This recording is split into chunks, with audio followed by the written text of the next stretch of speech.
Hey everyone, today I want to talk to you about a quote that carries profound meaning. The best way to predict the future is to create it, by Peter Drucker, a pioneer in modern management theory. This statement isn't just a catchy phrase, it's a call to action. A reminder that we are the architects of our own destiny. It speaks to the idea that rather than waiting passively for life to happen to us, we have the power and indeed the responsibility to shape our own future. Let's break it down and explore what it means in different areas of life, personal, professional, and even societal, and how we can use this mindset to drive real change. 1. Ownership of your personal future. How often do we think about the future?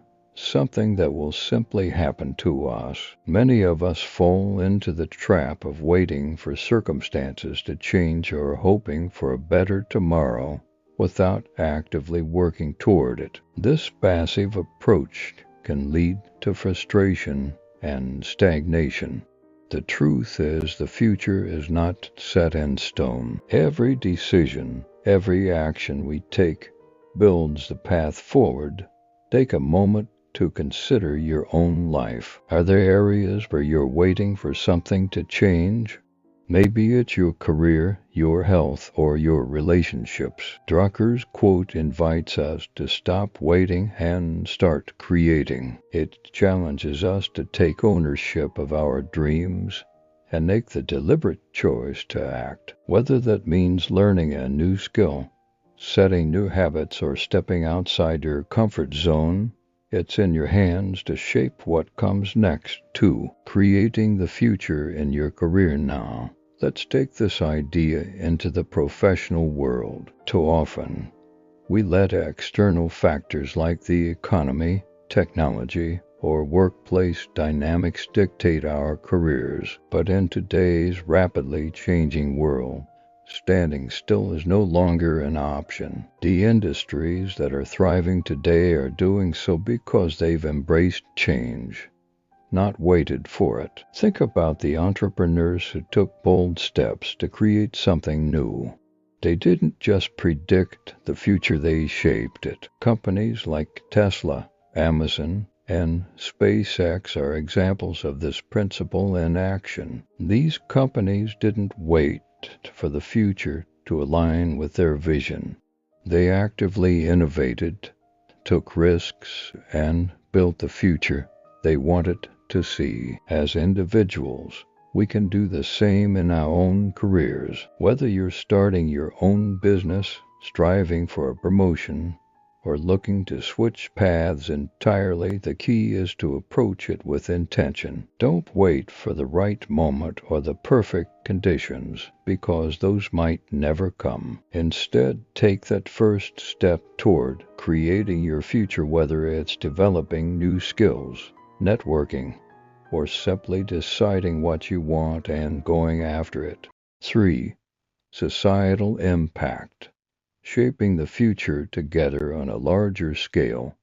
Drucker's words remind us that creating the future isn't just an individual endeavor, it's something we do collectively as a society. Think about the great movements in history, from civil rights to environmental protection. These changes didn't happen because people predicted a better future and waited for it. They happened because groups of people came together with a vision and took action. Our world is facing significant challenges today: climate change, inequality, technological disruption, and global health crises. It's easy to feel powerless in the face of such issues, but Drucker's quote shows us that we have a choice. We can choose to sit back and hope that someone else will fix these problems, or we can be the ones to start making a difference. Small actions add up, whether it's advocating for policy changes, supporting initiatives in your community, or making more sustainable choices in your daily life. Every step counts in shaping a better future 4. The importance of vision and action. At the heart of this quote is the idea that vision alone isn't enough. We all have dreams. We all have ideas about how the future could be better, but without action, those dreams remain just that, dreams. The act of creation requires us to move from thinking to doing. It requires us to set clear goals and take consistent steps toward achieving them. Think of your life as a blank canvas. You have the paintbrush in your hand. You can decide to paint a beautiful picture, or you can let it sit blank, waiting for something or someone else to fill it in. The future doesn't just happen to us, it's something we craft. When we embrace this mindset, we empower ourselves to become creators, not just spectators. 5. Overcoming fear and doubt. Of course, creating your future isn't easy. It requires courage. There will be setbacks, obstacles, and moments of doubt. You might ask yourself, what if I fail? But here's the thing. Failure is part of creation.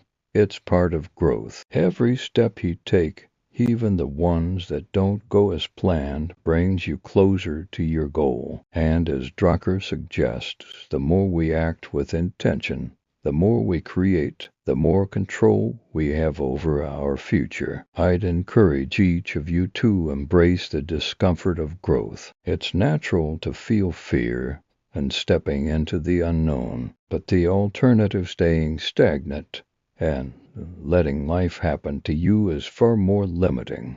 6. Closing thoughts. To wrap up, I want to leave you with this thought. You are capable of far more than you think. The future is not something we are bound to. It's not something written in the stars, out of our reach. It's something we can influence and shape through our actions today. Peter Drucker's quote, "The best way to predict the future is to create it," is a powerful reminder that we have the ability to design our destiny. Whether in your personal life, your career, or in the world around you, the future is waiting to be created by you. So I challenge you to take control, to start building the future you want, one step at a time. Thank you for watching.